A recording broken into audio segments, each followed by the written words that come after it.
ISKCON సంస్థల ఆధ్వర్యంలో నిర్వహించిన పలు కార్యక్రమాలకు గుంటూరు జిల్లా కొండవీడు ప్రాంతం వేదికైంది.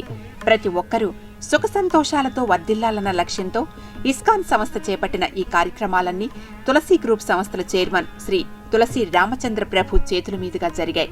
3 రోజుల పాటు అంగరంగ వైభవంగా జరిగిన ఈ కార్యక్రమంలో మొదటి రోజు తులసి రామచంద్ర ప్రభు, రేమండ్ సరుణ్, రామ్ ప్రసాద్ దంపతులు శ్రీ సూక్తం, పురుష సూక్తం వంటి శాంతి హోమాలు నిర్వహించారు.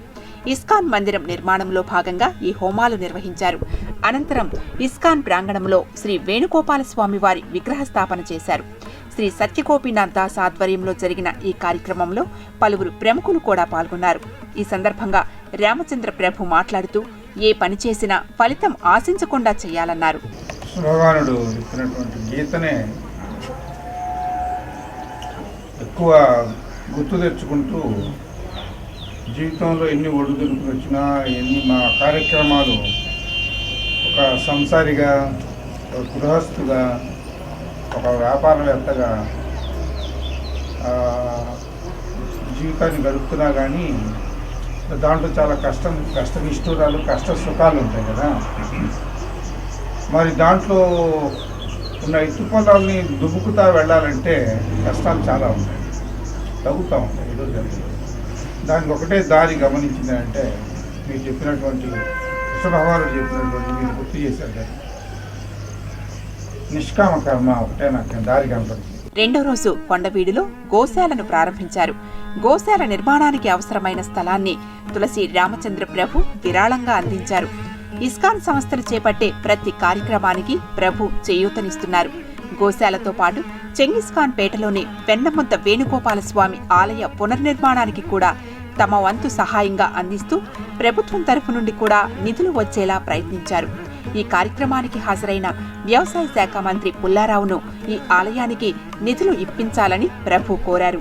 వారి ఆధ్వర్యంలో ఈ టెంపుల్ రూపుదిద్దుకోవాలని నేను కోరుతూ ఉన్నాను.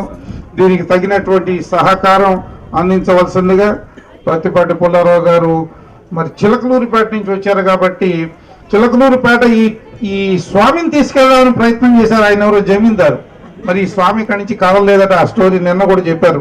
మరి అలాంటి మరి ఆ జమీందారు ఈయనే అనుకుందాం, మన పుల్లారావు గారు మీరు ఇక్కడి నుంచి తీసుకెళ్లేరు స్వామిని, కానీ ఇక్కడే ప్రతిష్ఠించి పెద్ద టెంపుల్ 150 కోట్ల టెంపుల్ వచ్చేటట్టు చేసి మీ పేరుని చిరస్థాయిగా చరిత్రలో నిలబెట్టుకోవాలని కోరుకుంటూ ఇక్కడికి వచ్చినటువంటి భక్తులు సోదరులందరూ, ఏ మతానికి చెందిన సోదరులందరూ కూడాను దేవుడు ఒక్కడే అన్ని మతాలు చెప్తున్నాయి. మరి అందరూ కూడాను దీనికి సహకరించి గుంటూరు జిల్లాకి తలమానికమైనటువంటి కొండవీడిని ప్రపంచవ్యాప్తంగా మరి ప్రసిద్ధి చెందేటట్టు పుల్లారావు గారికి పేరు దక్కేటట్టు చేయాలని 56 ఎకరాలు గవర్నమెంట్ ఇస్తే ఆ 56 ఎకరాలకు కూడా తులసి సీడ్స్ రామచంద్ర ప్రభు గారు ఆ సంస్థ ద్వారా డబ్బు పెట్టారు. 56 లక్షలు. ఈ రోజైతే దాని విలువ వెనకట్టం లేనటువంటిది. తులసి రామచంద్ర ప్రభు గారిని కూడా ఇస్కాన్ వారి తరఫున, ఈ ప్రాంత ప్రజల తరఫున కూడా నేను అభినందనలు తెలియజేస్తాను.